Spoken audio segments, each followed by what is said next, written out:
தமிழர்களின் number one choice Tamil matrimony. No compromise. உங்க சைடுலயும் எங்க சைடுலயும். It's a GT promise. GT Holidays, South India's #1 travel brand. இப்போது புதிய அறிமுகம் ஆச்சி ஹோட்டல் சாம்பார் 50 கிராம் ரூபாய் 20 மட்டுமே. அரசியல் செல்வாக்கு என்பதும் மதிப்பும் மரியாதையும் அரசியல் பண்பாளர் என்கிற அடையாளத்தோடு பயணித்ததால் அண்ணா திராவிட முன்னேற்ற கழகத்துக்கு நேர் எதிரடையான ஒரு இயக்கத்தில் போய் இணைய மாட்டார் அப்படிங்கிற கருத்தாக்கம் என்னுள் இருந்தது. இன்றைக்கு 99.9% திமுகவில் இணைய போறாருங்கிற மாதிரி தான் இருக்கு. ஒரு துரோகியை வீழ்த்த எதிரியின் தயவை நாடலாம் அப்படிங்கிற முடிவுக்கு வந்துட்டாரு தான் நான் பாக்குறேன். அதாவது புதிய கட்சி ஆரம்பிக்கணும், ஒரு புதிய இயக்கம் ஆரம்பிக்கணும் முடிவுல ஓபிஎஸ் இல்ல, எண்ணம் ஒருபோதும் இல்லைன்ட்டார். கடைசி வரைக்கும் அந்த எண்ணம் ஒருபோதும் இல்லை அப்படின்னு. ஒரே காலகட்டத்தில் என்டிஏ பாரதிய ஜனதா கட்சிக்கும் பாடம் புகட்ட வேண்டும், எடப்பாடி பழனிசாமிக்கும் பாடம் புகட்ட வேண்டும். அவரை நம்ப வச்சு ஏமாத்திட்டாங்க. இப்பயாவது அந்த புரிதல் ஓபிஎஸ் அவர்களுக்கு வந்து அதனாலதானே வந்துட்டாரு திமுகவுக்கு. அவரை நம்பி வந்த தொண்டர்கள், அனைத்து இந்திய அண்ணா திமுக தொண்டர்கள், உரிமை மீட்பு கழகத்தில் இருக்கிறவர்களுக்கு இது உடன்பாடே இல்லை. தன்னை ஆளாக்கிய மிகப்பெரிய ஒரு இயக்கம் அதுக்கு துரோகம் செய்யறாருன்னு சொல்லுவாங்களா சார்? நிச்சயமா அந்த விமர்சனம் இருக்கு. அதை அவர் தாண்டி தான் வரணும். இது ஒரு மிகப்பெரிய தவறு என்பதில் எந்த மாற்று கருத்துமே இல்லை. எடப்பாடி பழனிசாமி தலைமையிலான அதிமுக தோல்வி அடையுமே என்றால் மாநில மாவட்ட இவரை தேர்ந்தெடுத்த பொதுக்குழு உறுப்பினர்கள் அத்தனை பேருமே எடப்பாடிக்கு எதிரான போர்க்குரல் கொடுக்கிற பொழுது திரு ஓபிஎஸ்னுடைய தேவை அங்கு இருக்கும். அப்ப இவர் அரசியல் இருந்து இந்த 2026 தேர்தலை மட்டுமே நான் புறக்கணிக்கிறேன் என்று அவர் ஒதுங்கி இருப்பாரே. ஆனால் 2026க்கு பிறகு அதிமுக ஏதாவது ஒரு வாய்ப்பு இருக்கும். அந்த வாய்ப்பையும் நழுவ விட்டுட்டாரு அப்படின்னு தான் நான் பார்க்கிறேன். திரு எடப்பாடி மீதான கோபம், ஆத்திரம், ஆவேசம் என்பது எப்படி திரு செங்கோட்டையனை தாவேகா பக்கம் தள்ளியதோ அதே போல திரு ஓபிஎஸ்ஐ திமுக பக்கம் தள்ளிவிட்டது. இந்த பாவ செயலுக்கு எடப்பாடி தான் முழுமுதற் காரணம். புரட்சித் தலைவர் எம்ஜிஆர், செல்வி ஜெயலலிதா அவங்களுடைய அணுகுமுறை என்ன? வெளியே போனவங்க தனக்கு எதிரான நிலைப்பாடு கொண்டு அத்தனை பேரையும் அரவணைச்சாங்க. இந்த இருவரும் தலைவர்களை வைத்து பார்க்கிற போது திரு எடப்பாடி பழனிசாமி 100ல் 1 பங்கு கூட அந்த இருவரும் தலைவருக்கான தகுதி இல்லைன்னு தான் என்னுடைய குற்றச்சாட்டு. ஆதநேயர்களுக்கு அன்பு வணக்கம். இன்று நம்மோடு மூத்த பத்திரிகையாளர் திருமிகு துரை கருணா அவர்கள் உள்ளார். வணக்கம் துரை கருணா சார். வணக்கம் சார். நல்லா இருக்கீங்களா சார்? நல்லா இருக்கேன். மகிழ்ச்சி சார். அதாவது ஓபிஎஸ் அவர்கள் நேற்றைக்கு சிஎம் சந்திச்சு பேசியிருக்காரு. அது மட்டும் இல்லாம செய்தியாளர்களையும் சந்திச்சிருக்காரு. அடுத்த முறையும் திமுக தான் ஆட்சி அமைப்பதற்கு நிறைய வாய்ப்பு இருக்குன்னு ஓபிஎஸ் அவர்கள் பேசியிருக்காரு. அது மட்டும் இல்ல சார், ஓபிஎஸ் ஆதரவு எம்எல்ஏ ஐயப்பன் அவர்கள் சட்டமன்றத்திலேயே புரட்சித் தலைவர் எம்ஜிஆர், புரட்சித் தலைவி ஜெயலலிதா இவர்களின் ஆசையோடு மீண்டும் மு.க. ஸ்டாலின் முதல்வர் ஆவார் அப்படின்னு பேசியிருக்காரு. என்ன சார், திமுக கூட்டணிக்கு ஓபிஎஸ் தயாராகிட்டாரா இல்ல திமுகவிலேயே ஓபிஎஸ் அவர்கள் இணைய போறாரா? என்ன நடக்க சார் வாய்ப்பு இருக்கு? இதுவரையிலும் பல்வேறு விவாத களங்களில் நான் பேசுகிற போது ஒருபோதும் திரு ஓபிஎஸ் அவர்கள் திராவிட முன்னேற்ற கழகத்தில் இணைய மாட்டார், அது அரசியல் தற்கொலைக்கு சமம் அப்படிங்கிற மாதிரி தான் நான் வலிமையாக கருத்தை பதிவு செய்தேன். அதுக்கு என்ன காரணம்னா, அதிமுகவை தொடங்கிய புரட்சித் தலைவர் எம்ஜிஆர், அதை தொடர்ந்து அந்த கட்சியை வழிநடத்தை செல்வி ஜெயலலிதா, இந்த 2 பெரும் தலைவர்களும் அமர்ந்திருந்த உயர்ந்தபட்ச இருக்கை இருந்தவர். 3 முறை முதலமைச்சராக இருந்தவர். ஒரு மிகப்பெரிய அரசியல் செல்வாக்கு என்பதும் மதிப்பும் மரியாதையும் அரசியல் பண்பாளர் என்கிற அடையாளத்தோடு பயணித்ததால் அண்ணா திராவிட முன்னேற்ற கழகத்துக்கு நேர் எதிரடையான ஒரு இயக்கத்தில் போய் இணைய மாட்டார் அப்படிங்கிற கருத்தாக்கம் என்னுள் இருந்தது. பரவலாக அந்த கட்சியினரும் அதுதான் வலியுறுத்தினாங்க. இன்றைக்கு 99.9% திமுகவில் இணைய போறாருங்கிற மாதிரி தான் இருக்கு. இணைந்ததற்கு பிறகு அந்த 1% நம்ம பூர்த்தி பண்ணி, அதாவது திமுகவில் இணைய போறாரு அப்படிங்கிற மாதிரி. கூட்டணி கூட கிடையாது, இணைதல். ஏன்னா இந்த அதிமுக உரிமை மீட்பு கழகத்தை நடத்தி கடந்த 4 ஆண்டுகளாக சட்ட போராட்டம் நடத்தி எப்படியாவது அண்ணா திராவிட முன்னேற்ற கழகத்தில் இணைந்து விட வேண்டும், தன்னை நம்பியிருக்கிற இந்த பல்லாயிரக்கணக்கான தொண்டர்கள், நிர்வாகிகளை அதிமுகவில் இணைத்து விட வேண்டும் என்று பாடுபட்டார். கடைசி வரையில் அந்த முயற்சி இருந்தது. திரு டிடிவி தினகரன் என்டிஏல போய் இணைந்து எங்களுக்குள்ளே உள்ள பங்காளி சண்டை முடிஞ்சிருச்சு, நாங்கள் அண்ணன் தம்பிகளாகிவிட்டோம் என்று கரங்கோர்த்த போது என்னுடைய அருமை அண்ணன் எடப்பாடி பழனிசாமின்னு பேசியிருந்தார். ஆமாம். அதை சுட்டி காட்டி திரு ஓபிஎஸ் சொன்னார், இன்றும் கூட நாங்கள் இணைய தயாராக இருக்கிறோம், திரு டிடிவி தினகரன் அவருடைய அருமை அண்ணன் எடப்பாடிகிட்ட சொல்லி எங்களை சேர்க்க சொல்லுங்கன்னு சொன்னார். இப்போ அந்த அளவுக்கு இறங்கி வந்தும் கூட எடப்பாடி முற்றும் முழுவதுமாக தடை போட்டுட்டார். ஓகே, ஓபிஎஸ் அவர்களுக்கு இடமே கிடையாது, உறுதியா இருக்காரு, இடமே இல்லைன்ட்டாரு. சரி, இந்த கட்சியில ஒரு பிரதான பொறுப்புல இருந்தவர், கட்சியினுடைய எடப்பாடியை விடவும் முதன்மை இடத்துல இருந்தார், ஒருங்கிணைப்பாளர் ஓபிஎஸ் அவர்கள் தான். ஆமா இருந்தார். இப்போ அப்படிப்பட்ட நிலையில் இருந்தவங்களை கட்சி கொடியை பயன்படுத்தாமல் கட்சி கரை வேட்டியை கூட கட்ட முடியாத ஒரு நிலையை ஏற்படுத்தி தொடர்ந்து துரோகம் இழைத்து வருகிற எடப்பாடிக்கு தகுந்த பாடம் புகட்ட வேண்டும் என்கிற அடிப்படையில் இந்த அதிரடியான முடிவை எடுத்திருக்கிறார் நான் பார்க்குறேன். ஏன்னா கடந்த 2 மாதங்களாக அவர் நிர்வாகிகள் கூட்டத்தில் பேசினார். திருந்துங்கள், இல்லை என்றால் திருத்தப்படுவீர்கள், என்னை ஒரு பாவ செயலுக்கு ஆளாக்காதீர்கள் அப்படின்னார். அப்போ திமுகவில் இணைய போகும் முடிவை எடுத்து விட்டு தான் திமுகவில் இணைவது ஒரு பாவ செயல், அண்ணா திராவிட முன்னேற்ற கழகத்திற்கு எதிரான ஒரு நிலைப்பாட்டை நாம் எடுப்பது பாவகரமான செயல் என்று திரு ஓபிஎஸ் கருதி இருக்கிறார். தொடர்ந்து பாரதிய ஜனதா கட்சியும் அவரை நம்ப வச்சு ஏமாத்திட்டாங்க. ஒருபுறம் எப்பயாவது அந்த புரிதல் ஓபிஎஸ் அவர்களுக்கு வந்துருச்சு, அதனால தானே வந்துட்டாரு திமுகவுக்கு. சரி, அந்த புரிதல் முழுமையா வந்துருச்சு. ஒரே காலகட்டத்தில் என்டிஏ பாரதிய ஜனதா கட்சிக்கும் பாடம் புகட்ட வேண்டும், எடப்பாடி பழனிசாமிக்கும் பாடம் புகட்ட வேண்டும். ஒரு துரோகியை வீழ்த்த எதிரியின் தயவை நாடலாம் அப்படிங்கிற முடிவுக்கு வந்துட்டாரு தான் நான் பார்க்குறேன்.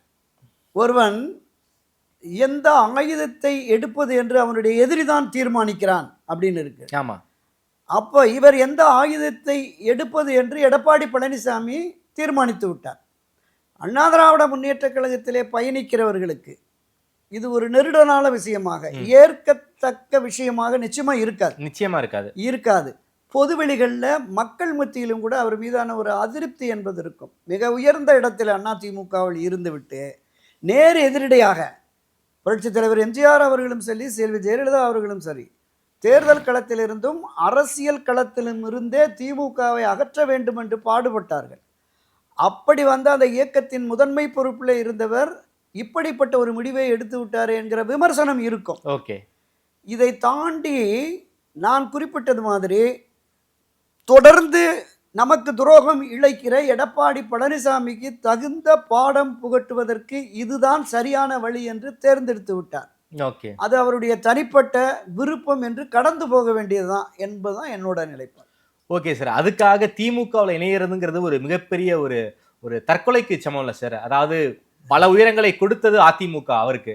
அதாவது எங்கேயோ இருந்த ஒருவரை 3 முறை முதல்வர் ஆக்கியது அதிமுக இயக்கம். 3 முறை அவரை முதல்வர் ஆக்கியது அந்த அதிமுக கொடிதான். அந்த அதிமுகவுக்கே ஓபிஎஸ் துரோகம் செஞ்சுட்டாருங்கிற ஒரு பிரச்சாரத்தை எடப்பாடி சொல்லுவாரே, பாத்தீங்களா நான் அப்பவே சொன்னேன் ஓபிஎஸ் திமுகவுடைய பி டீம் இப்போ ப்ரூவ் ஆயிடுச்சு பாருங்கன்னு எடப்பாடி இன்னும் ஈஸியா அதை டாக்கிள் பண்ணுவாரே சார். கடந்த 3 ஆண்டுகளாக நான் விவாத களங்களில் இப்போது தொலைக்காட்சியிலாகட்டும், யூடியூப் சேனலாகட்டும், நம்முடைய ஆதன் தொலைக்காட்சி உட்பட அத்தனையிலும் மிக ஆழமாக, அழுத்தமாக, உறுதியாக சொன்னேன். ஒருபோதும் அவர் திராவிட முன்னேற்ற கழகம் சேரமாட்டாருன்னு நீங்க நம்புறீங்க சார், சொன்னீங்க. ஆமாம். இப்போ இன்றைக்கும் கூட திமுகவில் போய் சேருவாரா, இல்லை கூட்டணி வைப்பாரா, இல்லை சில தொகுதிகளில் அவர் ஒரு அண்டர்ஸ்டாண்டிங்கில் போவாரா அப்படிங்கிற மாதிரி தான் இன்று வரையிலுமே இருக்கிறது. பல ஊடகங்களில், தொலைக்காட்சியில் அவர் இணைவார் அப்படின்னு அவருடைய சர்க்கிளில் இருக்கிறவங்களுக்குமே திமுகவில் சேர்ந்துருவார். இனி ஒரு இயக்கத்தை வழிநடத்தக்கூடிய அளவிற்கு அவருக்கு தெம்பு இல்லை, தொண்டர்கள் இல்லை, பண வசதி இல்லை, தொண்டர்கள் இல்லை, நிர்வாகிகள் இல்லை. அப்படிங்கிற போது இதுதான் சரியான பாதையாக இருக்கும் என்று தேர்ந்தெடுத்து விட்டார். குன்னம் ராமச்சந்திரன் மாதிரி அமைதியா இருந்திருக்கலாமே சார். சசிகலா மாதிரி 2021 எப்படி அமைதியா இருந்தாங்களோ அதே மாதிரி அமைதியா இருந்திருக்கலாமே சார். சட்ட போராட்டங்கள் நடத்தி இருக்கலாமே சார். திமுக சேர்றதுங்க ஒரு மிகப்பெரிய பிளண்டரை ஓபிஎஸ் பண்ணிட்டாரே சார். ஏன் சார் அது? அரசியல் தளத்துல தொடர்ந்து பயணிக்க வேண்டும் என்று அவர் விரும்பியதால் இந்த முடிவை எடுத்திருக்கிறார். சரி, ஆனால் அவர் செய்தது மிகப்பெரிய தவறு என்பது நிச்சயமா பொதுவெளிகளில், மக்கள் மத்தியில், அண்ணா திராவிட முன்னேற்ற கழகத்தின் மத்தியில் அவரை நம்பி வந்த தொண்டர்கள், அனைத்து இந்திய அதிமுக தொண்டர்கள், உரிமை மீட்பு கழகத்தில் இருக்கிறவர்களுக்கு இது உடன்பாடே இல்லை. இது ஒரு மிகப்பெரிய தவறு என்பதில் எந்த மாற்று கருத்துமே இல்லை. தன்னை ஆளாக்கிய மிகப்பெரிய ஒரு இயக்கம், அதுக்கு துரோகம் செய்யறாருன்னு சொல்லுவாங்களா சார்? இல்லை இல்லை, நிச்சயமா நிச்சயமா அந்த விமர்சனம் இருக்கும். அதை அவர் தாண்டி தான் வரணும். ம். அந்த விமர்சனம் என்பது தாண்டி தான் வரணும். ஓகே. ஆனால் திராவிட முன்னேற்ற கழகத்தில் இணைந்து அவருடைய ஆதரவாளர்கள் ஒரு 4-5 பேருக்கு சீட்டு கொடுத்து வெற்றி பெற்று வந்துட்டாங்க ம். அப்படின்னா அவருக்கு திமுகவில் என்ன முக்கியத்துவம் பிரதிநிதித்துவம் வருகிறதோ ம். அதை வைத்து காலப்போக்கில் 3 மாதம் 6 மாசத்துல சரியான முடிவெடுத்து போயிட்டாருப்பா. இப்போ விமர்சனம் இருக்கும், கடுமையான விமர்சனம் இருக்கும், பார்வைகள் என்பது மிக மோசமாக. சார் ஓபிஎஸ்க்கு அமைச்சர் பதவி கொடுத்துருவாங்கன்னு சொல்றீங்களா சார் திமுக? ஏதோ ஒன்று அமைச்சர் பதவியோ, இன்னும் வலைத்தளங்கள்ல பல நண்பர்கள் பேசுறாங்க துரைமுருகன் இருக்கு அவருக்காக காத்திருக்கு அப்படின்லாம் சொல்றாங்க. எந்த அதாவது பொதுச் செயலாளர் பதவியா? திமுகவுடைய பொதுச் செயலாளர், அவை முன்னவர் பதவியா? அவை முன்னவர், முதன்மை செயலாளர் அல்லது மூத்த துணை பொதுச் செயலாளர், ஏதாவது ஒரு பொறுப்பு கொடுப்பாங்க. திமுகவில் அந்த எண்ணம் இருக்கு. அப்படி எனக்கு நான் 2 விதமான கேள்விப்பட்டேன். ஒன்று, இந்த உரிமை மீட்பு கழகத்தை திமுக கூட்டணியில் இணைத்து ஒரு 5-6 இடங்கள் பெற்று திமுகவுடைய ஆதரவுல ஜெயிக்கிறது, வெற்றி பெறுவதுங்கிற மாதிரி ஒரு நிலைப்பாடு. இன்னொன்று, அவருடைய ஆதரவாளர்கள் டெல்டா மாவட்ட தென் மாவட்டங்களுக்கு ஒரு 30 பேரை களமிறக்கிறோம். அந்த 30 பேருக்கான செலவு தொகைகளை திமுக கொடுக்கட்டும். சரி. அப்போ அந்த 30-40 தொகுதிகளில் எடப்பாடி தலைமையிலான அதிமுகவை தோற்கடிக்க எங்களுடைய வாக்கு வங்கி பயன்படும் அப்படிங்கிற மாதிரியான ஒரு பார்வை. இப்போ இந்த 2 தாண்டி இணைவது என்பது திமுக. ஓகே. அப்போ இந்த 2ஐ விடவும் திமுகவில் இணைவது என்பதுதான் அவருடைய விருப்பமாக இருக்கிறதா சொல்றாங்க. ஓபிஎஸ்க்கு திமுகல சேர்ந்தறணும்ங்கற ஆசை வந்துருச்சு. ஆமா ஆமா. ஓகே. ஏன்னா இப்போ இந்த 20-30 தொகுதிகள் ஒரு கணிசமான தொகை திமுக கொடுத்தாலும் இவரும் கொஞ்சம் செலவு பண்ணி ஆகணும். அப்போ ஒரு 5 தொகுதி கொடுக்குறாங்கிற போது அதுக்கும் செலவு பண்ணி ஆகணும். இந்த உரிமை மீட்பு குழு கழகத்தை தொடங்கியதற்கு பிறகு கிட்டத்தட்ட ஒரு 70-80 கோடி ரூபாய் செலவு பண்ணிட்டேன் அப்படின்னு இனிமேல் கட்சி வேண்டாம் அப்படிங்கிற நிலையில அவர் இருக்கிறார். அதாவது புதிய கட்சி ஆரம்பிக்கணும், ஒரு புதிய இயக்கம் ஆரம்பிக்கணும்ங்கிற முடிவுல ஓபிஎஸ் இல்ல. எண்ணம் ஒருபோதும் இல்லைன்றார். கடைசி வரைக்கும் அந்த எண்ணம் ஒருபோதும் இல்லை அப்படின்னு. ஓகே. அப்போ நான் சொன்னது மாதிரி தான் இந்த தொடர்ந்து தனக்கு துரோகம் இழைத்து வருகிற திரு எடப்பாடிக்கும் காலமெல்லாம் தன்னை நம்பிக்கை மோசடி செய்த பாரதிய ஜனதா கட்சிக்கும் இந்த தேர்தலில் ஒரு சரியான பாடம் புகட்ட வேண்டும் என்கிற முடிவை அவர் எடுத்ததனுடைய விளைவு தான் திமுக பக்கம் போறாரு அப்படிங்கிறது. சார் ஓபிஎஸ் அவர்கள் திமுகவில் சேரட்டும் அல்லது புதிய கட்சி ஆரம்பிக்கட்டும், எந்த முடிவு வேண்டுமானாலும் அவர் எடுக்கட்டும். எந்த முடிவு எடுத்தாலும் அதிமுகவில் அவர் எந்த ஒரு உரிமையும் கேட்க முடியாதே சார். 100% உண்மை. ஏன்னா திமுகன்னு போயிட்டாருன்னா ஒருபோதும் இங்கே வந்து இதில் அண்ணா திராவிட முன்னேற்ற கழகத்தில் ஒருபோதும் சேர முடியாது. இப்போது அதை தலைமையேற்று வழி நடத்துகிற எடப்பாடி பழனிசாமி அதற்கு ஒருபோதும் ஒப்புக்கொள்ள மாட்டார் அப்படிங்கிறதுல 100% அவருக்கு நம்பிக்கை வந்துருச்சு. ஒருவேளை இந்த 2016 தேர்தலில் எடப்பாடி பழனிசாமி தலைமையிலான அதிமுக தோல்வி அடையுமே என்றால், ஒரு பெரிய பின்னடைவை சரிவை சந்திக்குமே என்றால், எடப்பாடிக்கு எதிராக அவங்க ஒரு பெரிய போர்க்குரல், மாநில மாவட்ட இவரை தேர்ந்தெடுத்த பொதுக்குழு உறுப்பினர்கள் அத்தனை பேருமே தொடர்ந்து 10-11 தேர்வியில் இருந்துட்டீங்க, இந்த முறையும் தோத்தாச்சு, திமுக ஆட்சிக்கு வந்துருச்சு, நம்மளால் கட்சி நடத்த முடியாது, நீங்கள் எடுத்த முடிவு சரியில்லை என்று அவருக்கு எதிரான போர்க்குரல் கொடுக்கிற பொழுது திரு ஓபிஎஸ்னுடைய தேவை அங்கு இருக்கும். அப்போ இவர் அரசியல் இருந்து இந்த 2026 தேர்தலை மட்டுமே நான் புறக்கணிக்கிறேன், சட்ட போராட்டம் தொடரும் என்று அவர் ஒதுங்கி இருப்பாரே. ஆனால் 2026க்கு பிறகு அதிமுகவில் ஏதாவது ஒரு வாய்ப்பு இருக்கும். அந்த வாய்ப்பையும் நழுவ விட்டுட்டாரு அப்படின்னு தான் நான் பார்க்குறேன். ஓகே. அரசியல் களத்தில் பல்வேறு பொறுப்புகளை அவர் வகிச்சிருக்கிறார். நகரசபை தலைவராக தொடங்கி சேர்மன்ல ஆரம்பிச்சு முதல்வர் வரைக்கும் பார்த்துட்டாரு. ஆமாம், நீங்க எந்த தலைவனுக்கும் கிடைக்காத வாய்ப்பு ஒரு 3 முறை முதலமைச்சர். ஆமா சார், அதுவும் இல்ல சார், ஒரு சேர்மன் ஒருவர் முதல்வர்லாம் ஆக முடியாது சார். அதுக்கு பெஸ்ட் எக்ஸாம்பிள் ஓபிஎஸ் சார். காலம் எப்படி சுழற்றும், காலம் ஒருவரை எந்த உயரத்துக்கு கொண்டு போகுங்கிறதுக்கான ஒரு எக்ஸாம்பிள் ஓபிஎஸ் அவர்கள் தான் சார். அந்த மரியாதையோடு இவர் ஒதுங்கி இருப்பாரு என்றால் இன்னும் அவருக்கு மதிப்பும் மரியாதையும் இருக்கும். ஆனால் இந்த அரசியல் களத்தில் நம்ம அடிக்கடி சொல்லுவோம், எப்போது வேண்டுமானாலும் எது வேண்டுமானாலும் நடக்கலாம், யாரும் எதிர்பாராத சூழல் கூட வரும் அப்படின்னு. அப்போ தனிப்பட்ட முறையில் திரு எடப்பாடி மீதான கோபம், ஆத்திரம், ஆவேசம் என்பது எப்படி திரு செங்கோட்டையனை தாவேகா பக்கம் தள்ளியதோ அதே போல திரு ஓபிஎஸ்ஐ திமுக பக்கம் தள்ளிவிட்டது. இந்த பாவ செயலுக்கு எடப்பாடி தான் முழு முதற் காரணம். இந்த பாவ செயலில் ஈடுபட்ட எடப்பாடி பழனிசாமியை இந்த கட்சியினுடைய நிறுவனத் தலைவர் புரட்சித் தலைவர் எம்ஜிஆர் செல்வி ஜெயலலிதா அவனுடைய ஆன்மா ஒருபோதும் மன்னிக்காது. சார், அரசியல்ல எது வலிமை உள்ளதோ அதுதான் சார் பிழைக்கும். எடப்பாடி தன்னை நிலைநிறுத்திக் கொள்வதற்காக எந்த எக்ஸ்ட்ரீமுக்கு போனார் சார், அது அவர் பண்ணாரு இல்ல, சார். அந்த எக்ஸ்ட்ரீமுக்கு போய் கட்சியை சரிவுக்கு கொண்டு வந்துட்டார்ல, அவர் வெற்றி பெற்று விட்டார்.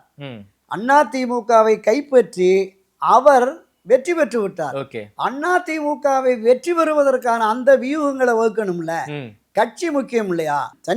தனி மனிதனான எடப்பாடி பழனிசாமி அதிமுகவின் பொதுச் செயலாளர் நான் தான், இந்த கட்சியை ஆட்சி அதிகாரத்திற்கு கொண்டு வருவேன், ஆட்சி அதிகாரத்திற்கு கொண்டு வருவதற்கு, இந்த கட்சி வெற்றி பாதையில் பயணிப்பதற்கு நான் எதையும் விட்டு கொடுக்க தயார் என்கிற முடிவுக்கு வந்து புரட்சித் தலைவர் எம்ஜிஆர் செல்வி ஜெயலலிதா அவங்களுடைய அணுகுமுறை என்ன? வெளியே போனவங்க தனக்கு எதிரான நிலைப்பாடு கொண்டு அத்தனை பேரையும் அரவணைச்சாங்க. செல்வி ஜெயலலிதா அவர்களும் தனக்கு எதிரான நிலைப்பாடு கொண்டு கடுமையாக விமர்சித்தவர்களையும் திரும்ப கட்சியில கொண்டு வந்து சேர்த்தாங்க. அவங்களுக்கு அமைச்சர் பதவியே கொடுத்தாங்க. ஆமா, யாருன்னு பேர் உங்களுக்கு நல்லா தெரியும். பெரிய அளவுல அமைச்சர் பொறுப்பு கொடுத்தாங்க, கட்சியில உயர் பொறுப்புகள் கொடுத்தாங்க. இந்த இருவரும் தலைவர்கள் எப்படிப்பட்ட தலைவர்கள்? மக்கள் செல்வாக்கு மிக்கவர்கள், மிகப்பெரிய ஆளுமை கொண்டவர்கள், 100% தொண்டர்களுடைய செல்வாக்கை ஆதரவை பெற்றவர்கள். இந்த இருவரும் தலைவர்களை வைத்து பார்க்கிற போது திரு எடப்பாடி பழனிசாமி 100% கூட அந்த இருவரும் தலைவருக்கான தகுதி இல்லைன்னு தான் என்னுடைய குற்றச்சாட்டு. அரவணைப்பு இல்லை. ஒரு தலைமை பண்பு என்பது தன்னை விட கட்சி முக்கியம், இயக்கம் முக்கியம். 2 கோடி தொண்டர்கள் நம்ம நம்பி வந்திருக்கான். திராவிட முன்னேற்ற கழகத்தை ஆட்சியிலிருந்து அகற்ற வேண்டும் என்று தொடர்ந்து பாடுபட்டு வருகிறான், இரவு பகல் பாராமல். இப்போ அவன் வெற்றி பெறாது என்கிற நிலைக்கு இந்த கட்சியை கொண்டு வந்து இந்த முறை தோல்வி அடைந்து திராவிட முன்னேற்ற கழகம் ஆட்சி அதிகாரத்திற்கு வந்து விட்டால் இந்த கட்சி பெரும் பின்னடைவை சரிவை சந்திக்கும். எடப்பாடியுடைய தலைமைக்கு கேள்விக்குறியாகுமா சார்? மிகப்பெரிய கேள்விக்குறி வரும். அங்கேயே போர்க்குரல் எழும்பும், அவருக்கு எதிரான ஆர்ப்பாட்டங்கள் போராட்டங்கள் நடக்கும். இந்த கட்சியை மீண்டும் ஒன்றிணைத்து ஒரு வலிமை மிக்க கட்சியாக கொண்டு வருவதற்கான அந்த நடைமுறைகளுமே வரும் என்பதான் எதிர்பார்ப்பு. என்ன காரணம்னா, இந்த முறை திமுக வெற்றி பெற்ற ஆட்சிக்கு வந்துட்டா பெரும்பாலானோர் அதிமுகவில் பயணிக்கிற, குறிப்பாக ஒரு 40 வயதுக்கு கீழ் உள்ளவர்கள் எல்லாம் திமுக தாவேக்கான்னு போயிடுவாங்க. ஓகே, அதிமுக நம்ப மாட்டாங்க. எடப்பாடி இன்னும் 5 ஆண்டுகள் போராடி நம்மை ஆட்சி அதிகாரத்திற்கு கட்சியை கொண்டு வருவார் என்கிற நம்பிக்கை முற்றும் முழுவதுமாக இழந்து போகும். சார், கலைஞர் வச்சிருந்தார்ல சார், கலைஞர் வச்சிருந்தாரு. மரியாதைக்குரிய புரட்சி தலைவர் எம்ஜிஆர் தோல்வி வந்தா வெற்றி பாதைக்கு கொண்டு போனாரு, செல்வி ஜெயலலிதா கொண்டு போனார். அந்த அளவுக்கு ஆளுமையோ மக்கள் செல்வாக்கோ தொண்டர்களின் முழுமையான ஆதரவு இல்லை. நான் தென் மாவட்டங்களில் கடந்த 1 வார காலமாக போயிருந்தேன். பல பகுதிகளில் அதான் சொல்கிறாங்க, ஏன் சார் இந்த பிடிவாதம்? நல்லா தெரியுது திமுக ஜெயிச்சிருவான்னு. சோ அந்த மக்கள் முடிவு பண்ணிட்டாங்களா சார்? திமுக ஜெயிச்சிருங்கிற ஒரு முடிவுக்கு அவங்க வந்துட்டாங்களா? பெரும்பாலானோர் அந்த முடிவுக்கு வந்துட்டாங்க. ஏன்னா ஆட்சி ரீதியாகவும் கட்சி ரீதியாகவும் பல்வேறு செயல்களில் அவங்க ஈடுபட்டுக்கிட்டு இருக்காங்க. நான் கடந்த பல பதிவுகளில் சொல்லியிருக்கோம். 1 வருடமாக 2026 தேர்தலில் வெற்றி பெறுவதற்கான வியூகங்களை வகுத்துட்டாங்க. 6 முறை ஆட்சி, 7வது முறையாகவும் ஆட்சி என்பதில் இதுவரையிலும் திமுக வரலாற்றில் இல்லாத அளவுக்கு கட்சி நிர்வாகிகளுக்கு பணம் கொடுக்குறான். தலைமையிலிருந்து கிளை செயலாளர் தொடங்கி மாவட்ட செயலாளர் வரைக்கும் 50,000, 2 லட்சம், 3 லட்சம், 4 லட்சம் ஒன்றிய நகர பொறுப்பில் இருக்கிறவங்களுக்கெல்லாம் பணம் கொடுத்து களத்தில் இறக்கியிருக்கிறாங்க. பூத்து கமிட்டி, பாக கமிட்டி எல்லாம் ஒவ்வொரு சட்டமன்ற தொகுதிக்கும் ஒரு குறிப்பிட்ட தொகை போயிருக்கு. 25 கோடி 30 கோடின்னு போயிடுச்சு. வெற்றி தோல்வியை தீர்மானிப்பது பணம் தான் என்கிற நோக்கம் வந்துருச்சு. இப்போ சமீபத்தில் 5000 போட்டார்ல, அந்த 1 கோடியே 31 லட்சம் பெண்கள், கிட்டத்தட்ட 1 கோடி பெண்களின் குடும்பத்தில் இருக்குல்ல, ஒரு வாக்கு வந்தாலுமே போதும். அதாவது 1 கோடி குடும்பத்துல 1 ஓட்டு வந்தா போதும் அவங்களுக்கு, திமுகவுக்கு. ஆமா, கிட்டத்தட்ட அதுவே 1 கோடி ஓட்டு சார். 1+1ங்கிறேன். மகளிருக்கு 1000 போகுது இல்ல, அந்த குடும்பத்தில் இருக்கிற பையனோ பொண்ணோ அவன் ஒரு ஓட்டு போயிடுச்சுன்னா 2 ஓட்டு. அப்போ அதுவே ஒரு பெரிய வெற்றி. திமுக சார்பு நிலையில் கூட்டணி வைத்திருக்கிற கட்சிகளின் வாக்குகள் ஆதரவு அப்படியே போயிடும். இதையும் தாண்டி கூட்டணியிலிருந்து ஒரு கட்சியை கூட வெளியிலே அனுப்பக்கூடாதுன்னு சொல்லி புதிய கட்சிகளை சேர்த்துட்டாரு சார். சேர்த்துட்டாரு. பார்ட்டி ஃபண்ட் கொடுக்க ஆரம்பிச்சிட்டாங்க. மினிமம் 5 கோடி, மேக்சிமம் 25-30 கோடின்னு கூட்டணி கட்சிகளுக்கு பணம் கொடுத்ததாக. ஒரு தொகுதிக்கா சார்? ஒவ்வொரு கட்சிக்கும் பார்ட்டி ஃபண்ட். ஆமா, நீங்கள் திமுகவிலேருந்து வெளியில் போங்கன்னு துரத்துனா கூட போக மாட்டாங்க. அந்த அளவுக்கு அங்கே இருக்கிறாங்க. அதனால தான் திமுக கூட்டணி பலமா இருக்கு. ஆமாம். அதில் அந்த கூட்டணி கட்சியில் இருக்கிற ஒரு கட்சி பிரமுகரே எனக்கு சொன்ன தகவல், இந்த முறை முழுக்க திராவிட முன்னேற்ற கழகம் தான் ஆட்சி அதிகாரத்திற்கு வரும், அதற்கான எல்லா வேலை திட்டங்களையும் தொடங்கி அவங்க பண்ணிக்கிட்டு இருக்காங்க அப்படின்னு. அப்போ இந்த அளவுக்கு வலிமையாக இருக்கிற ஆட்சி கட்சியை எதிர்த்து களமாடுவதற்கு என்ன வியூகம் வகுத்திருக்கீங்க? என்ன உங்கள்கிட்ட இருக்கு? நீங்கள் அதிமுகவில் ஒரு மிகப்பெரிய சரிவு ஏற்பட்டுருச்சு, பின்னடைவு ஏற்பட்டுருச்சு. இதில் காலமெல்லாம் ரெட்டலைக்கு வாக்களித்தவர்கள் வெளியில் இருக்காங்க. ஒரு 5% 8% வெளியில் இருக்காங்க. ஓபிஎஸ் ஆதரவாளர், சசிகலா ஆதரவாளர். நீ என்டிஏல போன டிடிவி தினகரனுடைய வாக்குகளையும் நயினார் நாகேந்திரனுக்கு ஆதரவு வாக்குகளையும் தென் மாவட்டங்களில் முக்குளத்தோர் வாக்குகள் கிடைக்கும் அப்படிங்கிற நம்பிக்கைங்க. அது தவறானது. டிடிவி தினகரனுக்கெல்லாம் முன்னிருந்த மாதிரியான ஆதரவு நிலை இருக்குது. இப்போ நீங்கள் கடந்த ஒரு வார காலமாக திருமதி வி.கே. சசிகலாவை அமமுகவினர் வந்து சந்திச்சுக்கிட்டு இருக்காங்க, ஆதரவு தெரிவிக்கிறாங்க. இந்த கட்சியை அமமுக உங்களுக்காக தொடங்கினதுமா, உங்களுக்கும் துரோகம் இழைத்து எடப்பாடி டிடிவி தினகரனுக்கும் துரோகம் இழைத்த எடப்பாடியோடு போய் ஒரு கைகோர்த்தது எங்களுக்கு பிடிக்கலை அப்படிங்கிற மாதிரி வந்துட்டாங்க. அப்போ டெல்டா மாவட்டம், தென் மாவட்டங்களில் ஒரு மிகப்பெரிய சரிவு. நம்ம பல பதிவில் குறிப்பிட்டது மாதிரி ஒரு 60-70 தொகுதிகளில் மிகப்பெரிய ஒரு சரிவு, பின்னடைவு, தோல்வி நிச்சயம் அப்படிங்கிற மாதிரி இருக்குது. அப்போ எந்த அடிப்படையில் அதிமுக ஆட்சிக்கு வரும்னு இவர் செயல்படுறான்னு தெரியல. இப்போ இதுவரையிலுமே என்டிஏவில் இருக்கிற கட்சிகளையாவது அழைச்சி பேசி ஏதாவது ஒரு பொது மேடையை உருவாக்கி திமுகவுக்கு எதிராக களமாடினாங்களா? நீங்கள் ஒவ்வொரு கூட்டத்திலையும் திராவிட முன்னேற்ற கழகம் எந்த விழாவானாலும் அத்தனை கட்சி தலைவர்களையும் கூட்டணி கட்சி தலைவர்கள் ஒன்றா கூட்டு வந்துடுறாரு. இந்த பாஜக அதிமுக கூட்டணிக்கு எதிராக அவங்க பேசுகிறாங்க. நீங்கள் ஒரு கூட்டத்தில் அவ்வளோ பேரையும் வரவழைச்சி திமுக ஆட்சிக்கு எதிராக களமாடணும்ல. இன்னைக்கும் நாளைக்கும் கமல் ஒரு கூட்டம் நடத்துறாரு சார். ஆமாம், எல்லா கூட்டணி கட்சிக்காரங்களையும் ஒன்றா வச்சு தான் அந்த மீட்டிங்கை நடத்த போகிறாங்க. ஆமாம். அப்போ இதில் ஒரு செயல்பாடு கூட இல்லை. இப்போ கடந்த 4.5 ஆண்டுகளாக எடப்பாடி பழனிசாமிக்கு எதிராக திரு ஸ்டாலின் அவர்கள் எதிர்க்கட்சி தலைவருக்கு வந்து எத்தனை போராட்டங்கள், தினம் ஒரு போராட்டம். ஆமாம். திமுக நடத்தின போராட்டத்தை தவிர அரசூழியர், ஆசிரியர்கள், மருத்துவர்கள், செவிலியர்கள்னு எடப்பாடிக்கு எதிராக யாரெல்லாம் போராடினாங்களோ அங்கே போய் ஒரு நாற்காலியை போட்டு உட்காந்து இந்த ஆட்சியை அகற்றுங்க, நாங்கள் வந்து நல்லது பண்ணுறேன்னு வாக்குறுதிகள் கொடுத்தாங்க. அதையாவது எடப்பாடி பண்ணியிருக்கணும். அது கூட பண்ணலை. ஒரு அமைப்புகள் போராடுது, அங்கே போய் நில்லுங்க, திமுக ஆட்சியை அகற்றுங்க, நாங்கள் வந்து கடந்த கால தவறுகளை எல்லாம் திருத்தி கொண்டு நல்லது செய்கிறோம் அப்படிங்கிற நம்பிக்கை கொடுக்கணும். அதுவும் இல்லை. அப்போ திராவிட முன்னேற்ற கழக ஆட்சியை அகற்றுவதற்கு நாங்கள் வலிமையான கூட்டணியோடு இருக்கிறோம், நாங்கள் நிச்சயம் வெற்றி பெறுவோம் அப்படிங்கிறத எடப்பாடி பழனிசாமி உறுதிப்படுத்தினால்தான் திமுகவை வீழ்த்து ஆட்சி மாற்றத்தை கொண்டு வருவோம் என்று விரும்புகிற மக்களும் வாக்காளர்களும் வாக்களிப்பார்கள். திமுகவை நம்ம தோற்கடிக்க முடியும் என்ற நம்பிக்கை இருந்தாதான் அண்ணா திமுக காரன் தீவிரமாக களமாடுவான், இல்லாட்டி வேலை போயிடுவாங்க. எடப்பாடியே சொன்னாரு 12 மணிக்கு மேல பூத்துல யாருமே இல்லைன்னு. அந்த நிலை 2024 அதை விட மோசமா இப்போ வந்துடும். ஏன்னா பல தொகுதிகளில், பல மாவட்டங்களில் அண்ணா திராவிட முன்னேற்ற கழகத்தில் எடப்பாடி பழனிசாமி தலைமையிலே இருக்கிற நிர்வாகிகள் பலர் பேர் திமுகவோட தொழில்முறை உறவுகள், கான்ட்ராக்டு அது இதுன்னு போயிட்டான். அப்போ ஆட்சிக்கு வருவோம் என்று தெரிந்தால்தான் திமுகவுக்கு எதிராக களமாடுவான். வரமாட்டானா அவன் ஆதரவு நிலைப்பாட்டுக்கு போயிடுவான். இது ஒரு மிகப்பெரிய 2024 விடவும் ஒரு பெரிய சரிவு தோல்வி வருங்கிறது தான் யதார்த்தம். இந்த யதார்த்த நிலையை புரியாமல் தொடர்ந்து எடப்பாடி பழனிசாமி இந்த நிலைப்பாட்டை எடுத்திருப்பது என்பது அதிமுகவினுடைய எதிர்காலமே கேள்விக்குறியாகிவிட்டது தான் என்னோட. ஓகே சார், சசிகலா அவர்கள் 24ஆம் தேதி ஒரு புதிய அறிவிப்பை வெளியிட போகிறாருங்கிற செய்திகள் வந்துகிட்டு இருக்கு. என்ன அறிவிப்பு வெளியிட வாய்ப்பு இருக்கு சார்? களம் காண்போம், அம்மாவின் ஆட்சியை அமைப்போம் அப்படின்னு சொல்லிட்டு அமைச்சிருவாங்களா? கடந்த ஒரு மாத காலமாக அந்த பிரச்சாரத்தை முன்னெடுத்திருக்காங்க. தன்னுடைய ஆதரவாளர்களை அழைத்து பேசியிருக்காங்க. இந்த விஷயத்தை பொறுத்தளவில் 2021 அவங்களுக்கு ஒரு பெரிய வாய்ப்பு இருந்தது, அதை மிஸ் பண்ணிட்டாங்க சார். பெங்களூர்லேருந்து வந்தபோது ஒரு மிகப்பெரிய ஆதரவு, எழுச்சி, தீவிர அரசியலில் ஈடுபடுகிறேன் என்று அன்றைக்கு களம் இறங்கி இருந்தால் அப்போது தோல்வி அடைந்தாலும் கூட அடுத்தடுத்து ஒரு வெற்றிக்கான வழி கிடச்சிருக்கும். விட்டுட்டாங்க. 2021 2024 வரைக்கும் பார்க்குறாங்க. 24 ஒரு பெரிய சரிவு, பின்னடைவு. அப்போவாது அரசியலுக்கு வந்திருக்கணும். அம்மாவினுடைய கட்சியை நான் காப்பாற்றப் போகிறேன் அப்படின்னு வந்திருக்கணும். அப்பவும் விட்டுட்டாங்க. இப்போ இந்த தேர்தல் வரைக்கும் அவங்க எதிர்பார்த்த எதுவுமே நடக்கலை. இந்த ஒருங்கிணைவோம் ஒன்றிணைவோம் அப்படிங்கிறது நடக்கவே இல்லை.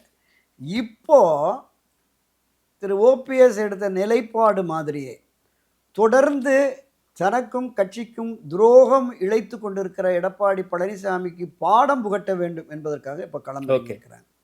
என்னை பொறுத்தளவில் டெல்டா மாவட்டம் தென் மாவட்டங்களில் ஒரு 30-40 தொகுதிகளில் தன்னுடைய ஆதரவாளர்களை இறக்கி அவர்களை சுயேட்சை சின்னத்திலேயோ உள்ள அமைப்பு தொடங்கியோ அவங்க அவங்களுடைய நோக்கமும் அதுதான். ஏன்னா அம்மாவின் ஆட்சியை 2026 அமைப்பதற்கு வாய்ப்பே இல்லை. ஒட்டுமொத்தமாக ஒரு கிட்டத்தட்ட 40-42% வாக்குகள் வந்தால் தான் ஆட்சி அதிகாரத்துக்கு வர முடியும். அதற்கான வாய்ப்பே இல்லை. திராவிட முன்னேற்ற கழகம், எடப்பாடி பழனிசாமி தலைமையிலான அண்ணா திராவிட முன்னேற்ற கழகம், இந்த 2 அரசியல் பேர் இயக்கங்களுக்கு மத்தியில் ஒரு புதிய அமைப்பை தொடங்கி இப்போதைக்கு களம் காண்டு ஆட்சி அதிகாரம் என்பது முடியாது. இந்த நிலைப்பாடு என்பது மீண்டும் எடப்பாடிக்கு எதிரான இன்னொரு அமைப்பாக இப்போ அண்மையில் நம்ம பண்டுட்டி ராமச்சந்திரன் அவர் கூட ஒரு அமைப்பு தொடங்கியிருக்கிறார். அப்போ அண்ணா திராவிட முன்னேற்ற கழகத்தை மேலும் மேலும் பலகீனப்படுத்துவதற்கான எல்லா முயற்சிகளும் வழிமுறைகளையும் இவங்க கடைப்பிடிச்சிட்டாங்க.